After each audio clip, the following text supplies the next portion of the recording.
All right, everyone. Welcome, welcome, welcome to another episode of Heal Profoundly and Enduringly. I'm so excited to have you here and to meet with Natasha today as well. She's a lovely woman in my world. We met, where did we meet? We met in Taylor's Yes. group, didn't we? Yeah.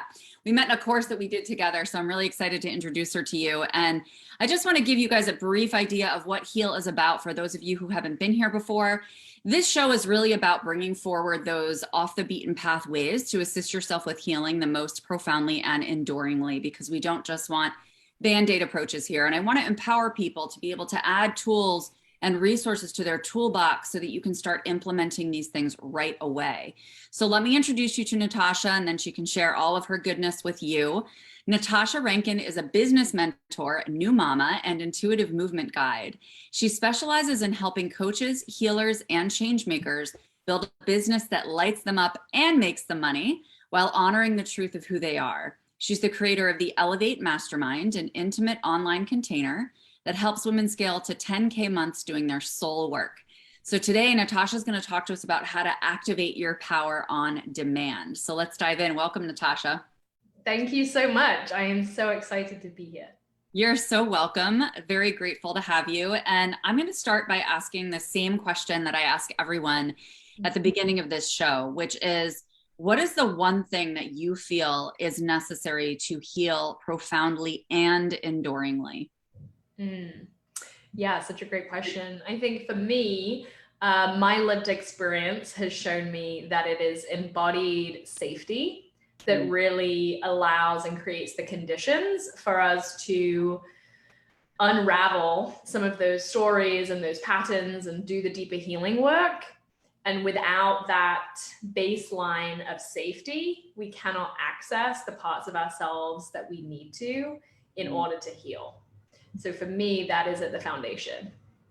Yeah, I agree with you completely, because we can't grow, we can't expand, we can't dive into the deep stuff to excavate it if we have a shaky foundation, right? Exactly. Yeah. So where would you suggest people begin when they're looking to really secure that sense of embodied safety? So I believe that getting into the body is the fastest, most effective way to create that safety. Right. For so many of us, we've lived our life and we've been raised to look externally for things to create a sense of safety within us, to feel enough, to feel whole, to feel worthy. And in fact, we just need to reverse that and create the safety within first. And two of the best ways to do that is by tuning into your breath, right? To come into the present moment, to connect with that life force within you. And then to move your body, to signal to your nervous system, right, that you are in fact safe. So many of us are walking around in fight, flight, freeze all of the time without knowing that that's true, without knowing why, and without knowing how to get out of that cycle. And we can do mindset work all day and affirmations all day, but if we don't actually create the safety within our nervous system, none of it creates lasting change, right? I agree, absolutely. I always say that the body is our most powerful tool, one of our most powerful tools, and that, even I've been a therapist for 20 years, and even when I was in traditional mental health, that's what I would tell people all the time. It's like, activate the smile, even if you're not happy. Like, use your body to be able to communicate to your mood, to your energy, to your cognition, etc. And it's a powerful tool to use. It's funny, I used it just last night. I was having trouble falling asleep, and I got up to go to the bathroom, and I just stopped there for a minute because my body just wanted to move, and I just listened to it. I just listened to it. I allowed it to move. I went in whatever positions I needed or desired in order to be able to move the energy and secure it within me. So it's a tool that we're most intimately connected to as well. But I think a lot of people dismiss it or don't put enough emphasis on that relationship with their body and listening, having it be like a reciprocal communication. Yeah, absolutely. And I understand for certain people that might feel either impossible or make no sense. Because for me, I grew up incredibly disembodied. I had the idea of accessing my body was like, what do you mean? What does that even, I just had no sense that I was living outside of it, right? I had no sense that I was living in my head all of the time. And so a place for people to start, if you feel like that's true, where you're just kind of like, that doesn't land for me, I'm not making that connection. How do I actually listen to my body, right? If you spent your entire life not doing it, it's very hard to suddenly start doing it. Right. It's to just develop a very simple practice, right? Pick something that you feel drawn to and create a habit around that to start tuning in and being able to become aware of different sensations in your body that will become more and more available over time as you practice. Yeah. One of the ways that I encourage people to start practicing that is just listening to their body when they're going to find something to eat, whether it's for a snack or a meal, and really allowing your body's desire and what it's looking for in that moment to dictate what you grab, Yeah. And allowing that to really ask your body, how are you going to feel after you consume this, and really, again, having that conversation and bringing it online to have a voice. Yeah. Yeah, that's a great idea. Well, so how did you even get into this work? What led you to this? Yeah, so if we go all the way back to the beginning, I was in the corporate world, kind of followed the path that I thought I was supposed to follow, right? Got into that space and realized very quickly that was not where I wanted to be. I didn't know what the alternative was, but I just knew I wasn't supposed to be there. So I left without a backup plan. I just had to get out of that toxic space and found my way into commercial real estate and ended up building a multi-six-figure commercial real estate business because I knew that was a path to financial freedom and to being an entrepreneur in some form or fashion, right? And on that journey, I did yoga teacher training. I just hopped in. I literally joined 3 days before it started. And that took me on a wild ride of self-inquiry work and just the deepest healing that I'd ever done at that point. And through that unraveling and then going to therapy, I followed my curiosity into becoming a certified health coach. So I went to IIN, and immediately when I started coaching people, I just knew this was what I was supposed to do with my life. I never felt more like myself than when I was coaching. And I just realized, what, I can get paid to do this? This is incredible, right? It felt so natural. And through working with clients and then working with a coach myself, I got to the realization that my highest and deepest calling was to help women build businesses, right? Using what I had experienced of building the real estate business and then translating that and kind of, bringing all these different pieces of my lived experience together to help women who were doing soul work, who were healers, who are coaches, who are really here to change the world and don't necessarily have the business experience of like, how do I monetize that? How do I turn that into a sustainable business? And so through working with clients over time, I have just realized more and more how important the embodiment and movement work piece has been in my own journey. And now it's a part that I bring into all of my containers because it is critical in order to really create that deep transformation. Without that piece, I could coach a client on a call and bring them into an elevated state and shift their, energetic state. But then after the call, they'd go back into their life and then they would, drop. And I needed to provide a deeper tool to help them continue day after day to tap into their truth, to activate their power, and to really break the patterns of keeping themselves stuck, right? Plateaued, playing it safe. All the time, that is breaking through limits. And incorporating the movement piece is the most powerful way that I have found to help people, both myself and help clients, really tap into that power and go and do the thing, right? Yeah, to get that momentum going. Yes, absolutely. And it's that, the rewiring of the patterns and the taking the uncomfortable action continuously over time, that then creates the evidence that you can do it, that this is possible, that it is working, that is that momentum in very practical terms. And without that piece, it can just be so hard to, it's so uncomfortable to bring your like deepest soul work out into the world, to show up and sell, to market yourself, to raise your prices. Like these are very uncomfortable things that are required to build a business and have what you truly desire. And so I just wanted to provide a tool beyond just coaching that they could practice daily to give them that, or create that courage from within, right? To go and take the uncomfortable action and continue to expand without their nervous system freaking out, shutting down and retreating.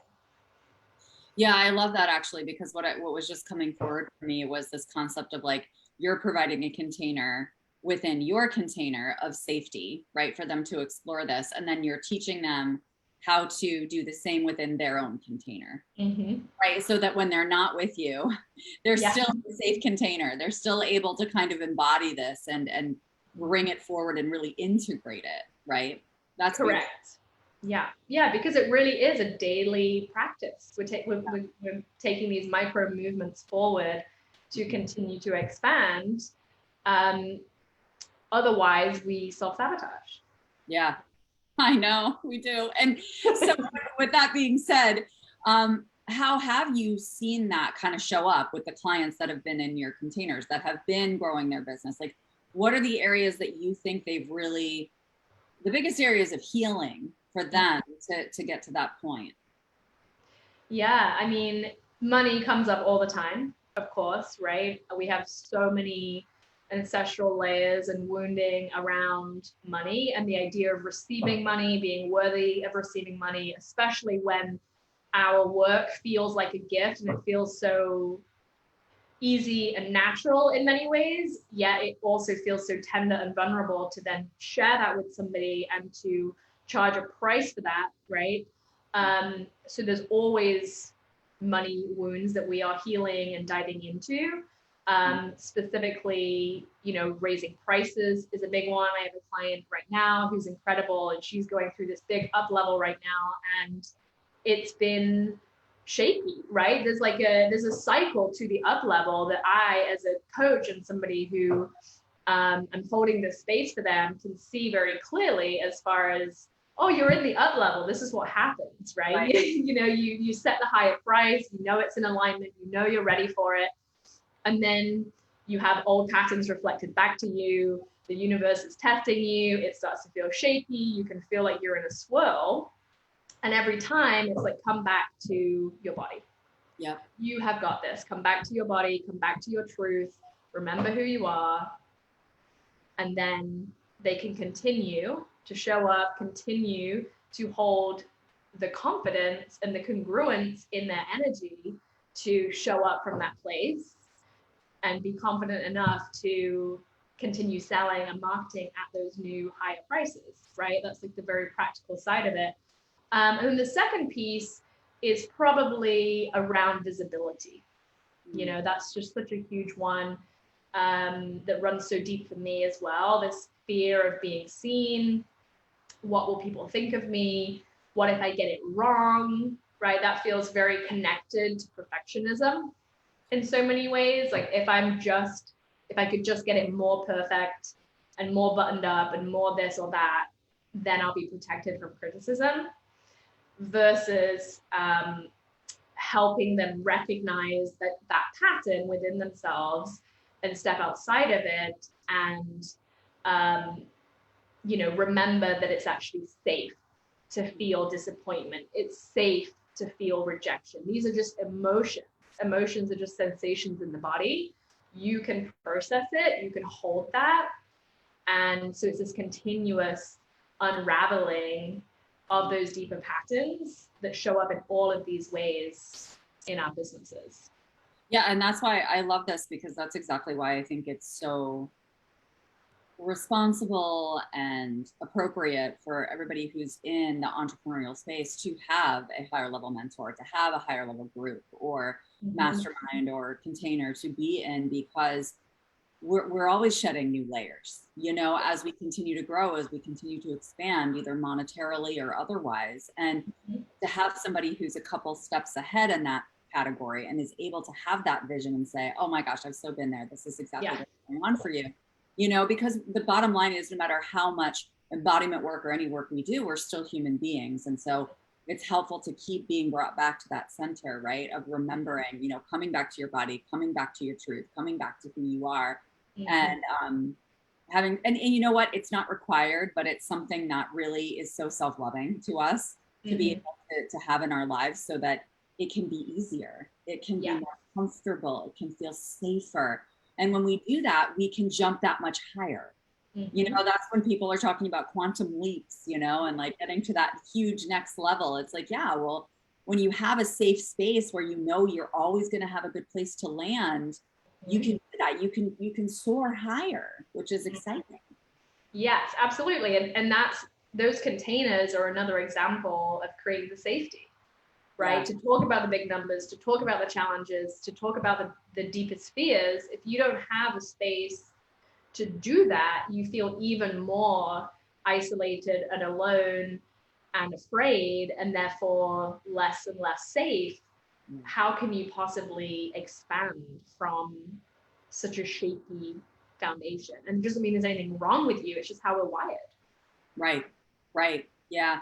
And I love that. I was even talking to my son the other day because he had this really huge reaction to something. And, you know, it was funny because I responded to him and I was like, okay, buddy, like, what's going on? You know, we were talking about it a little bit. And I just said to him, I was like, you know, stop feeling so ashamed or harboring, or you're harping on yourself about it. You know, like your nervous system reacted to something. It had a reaction to something that you might not consciously feel is that big of a deal, that I might not consciously feel is that big of a deal. Neither of us make that decision for you. Your nervous system is reacting for one reason or another. Let's soothe it. Let's give it love. Let's take care of it. Show compassion.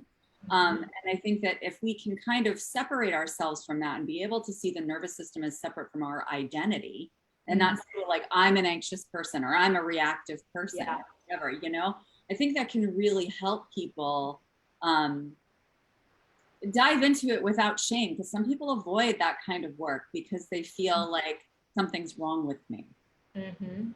Yes. And I really remember that experience for myself before I got into my healing work.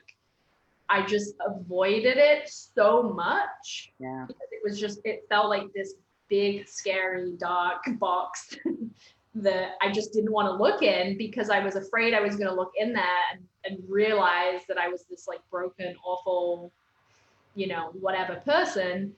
And then it wasn't until going through that process and that journey of realizing, oh, we literally all are carrying versions of this. And it's all been for our survival. This is not who I am. This is not who you are. This is just a mechanism that actually works beautifully in our bodies. And once we understand that, we can have compassion, like you said, to be able to name it and say, oh, that's what's happening. Okay. No big deal. I know how to manage that and step outside of it. Yes, exactly.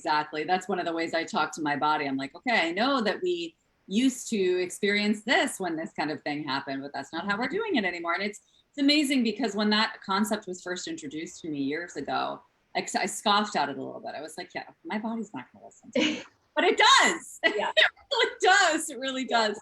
So when these things are healed and we're able to guide people to this, you know, out of these places that need healing, what are the results that you typically see people have, either in their personal or professional lives, that really feel tangible and like they can do something with this? Yeah, I mean, one of the big ones for my clients being in business is more money and more clients, right? Of feeling safe, receiving more money, and therefore being able to actually tangibly have more money in their bank account, increase how much they're making every month, and also have more clients coming in, because there's often a subconscious fear of not being able to handle more clients, right? Consciously we want more, but then there's this feeling that I won't be able to handle it. So just, business growth, and also more ease in the way that they're growing their business. Less trying to figure it out, less worrying, less overthinking, and more truly embodying ease and flow and trust, and really embodying what it means to be wealthy and abundant and prosperous. So we all know you can make money from a place of, trying to fulfill an unmet need, right? And that doesn't feel good. You might make money, but you're not going to feel joy from that experience.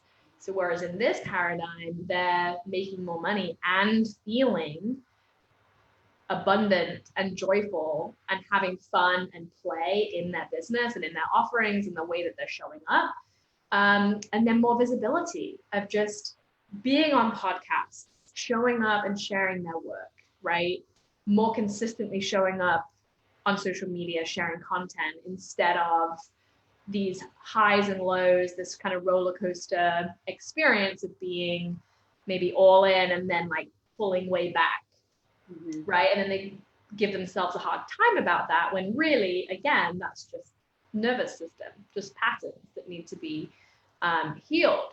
And so, yeah, the biggest thing is really just this sense of, I can really do this. I can really hold this vision that for so many of my clients feels really big, right? They have this very big calling that can almost feel like too much at certain times. Like they don't know how to translate that into a real 3D business.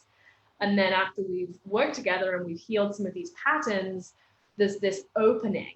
I see this opening within them where they suddenly know deep in their bones, instead of it being, I think I can do this, it's like, I know that I am doing this. Yeah. I know that this is meant for me, and I know it's all working out, right? And then they just continue to soar from there, and it's incredible. Yeah, it's like really embodying their mastery. Absolutely. Yeah, I love that so much, because I can't tell you the number of people who have joined my Akashic Immersion program, and they're like, I'm just doing this for myself. I'm just doing this to heal myself, and because I want to, resolve these chronic patterns or this, that, or the other thing. I have no interest in creating business. I don't want to share this with anybody, blah, blah, blah. Yeah. And then it's just funny, because like at the end of the program or right after the program, they're like, Laura, I think I want to start a business. Yeah. Because it's funny, like as they start to integrate it and embody it and like make it their own, and they realize how much power is in these kinds of shifts and stepping up into your own authority and all of that, they can't help but share it. They feel the hug. I'm not saying everybody's that way, but it's just so cool to see how when you shift your energy, you start to come online with what feels natural rather than what your ego is saying you can't do or you shouldn't do or isn't right or not part of your vision or whatever, Yeah, it's like once you've had a taste of the full embodied experience of it, you can't ever unexperience that. Yes, exactly. And then you want more, and you're like, oh, there's more here. There's more to explore. Yes, I love that. I love that so much. So is there anything that you'd like to share with the audience before we sign off, just about movement? Like, is there some movement that you would recommend for them to start this embodiment piece, to really gain this sense of mastery, to get to a place of a higher level of authority and ease and confidence? Yeah, so I would say that the way that my movement journey has evolved has led me to this realization that we don't need to do movement from a really structured place, right? It can be as simple as putting on a song and doing some jumping jacks, right? It can be like air punches while you're like jumping up and down. It can be a simple yoga flow. It can be anything you want it to be. And it might feel uncomfortable or weird to do at first. So I invite you to create some privacy, right? Like go into a room on your own, put on a song that you love, and just like see what your body wants to do. Yeah. And you might think that feels really foreign, but just try it and just see. Like, and just kind of like let your body lead and see what comes through, and start a practice around that. And you'll notice that your different emotional states on different days will lead you into different movements that feel good, right? So on a day where I'm experiencing frustration or anger, I am moving very differently in that practice versus a day when I'm feeling anxious, right? And it's been so fun and interesting to see how the body wants to move through each emotion very differently. And then it gets to be this playful, fun experience versus a lot of people have a history of exercise feeling like punishment, or feeling very rigid, or feeling like it's for a purpose. Right. Other than just to feel good, just to allow your body to move through whatever emotions you're experiencing, so that you can come back to baseline and that place of embodied safety. So my recommendation is just to start small and to be consistent, so that you can really see over time, right? Even over the course of 2 weeks, you will absolutely see a difference, and you will start to recognize patterns as far as the emotions that are most prevalent for you on a regular basis, and the ways in which it feels good to move through those and release them. Yeah, and I love that you were talking about playing with it too, because that's really the mentality and the mindset you want to go into it with, And I love being able to, when I guide my clients through movement, I love being able to, pause at the end and really play with the energy that's been stirred up, that's been shifted, that's been created, that we've generated this on our own. We've generated our own energy. Like, what's more empowering than that? And now what can we do with it? How can we create it? It's just so fun, because you get to just play with it and not have it be so outcome oriented, which is really good for getting out of the ego and out of the mind too. Yeah, absolutely. And that's something that comes through. I teach what I call a repower circle every week to my client community.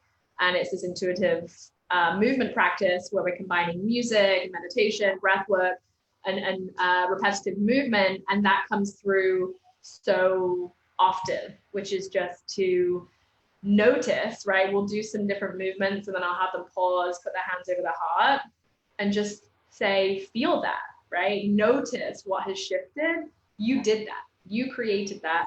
The power is within you, and this is always available to you anytime. And you're generating information. Like there's information held within the energetic field. And so it's just cool, because you're always uncovering new insights about yourself or about your environment and your field. And it's this endless education when you play with that energy. Yeah. Cool. I love that. I love what you create and what you offer. It's so beautiful and so needed. How can people find you?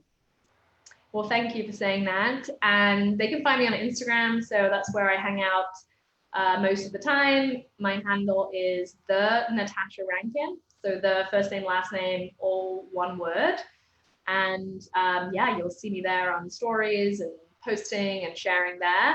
And I would love to meet you and stay connected if this idea of what I'm sharing is resonating with you today.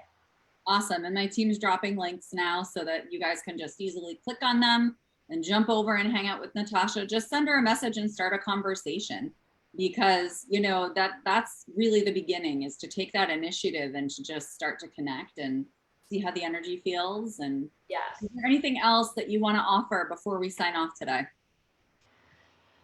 I just thank you for having me. Thank you for holding space in this way and having this platform to share. And just remember that your power is always available to you, and it's always within. Love that so much. Thank you so much, everybody, for joining us for this episode of Heal Profoundly and Enduringly. And I will see you again next Monday at 12:30 p.m. Eastern Time here on Emerge Healing and Wellness. Have an awesome week, and I'll see you soon. Bye. Bye.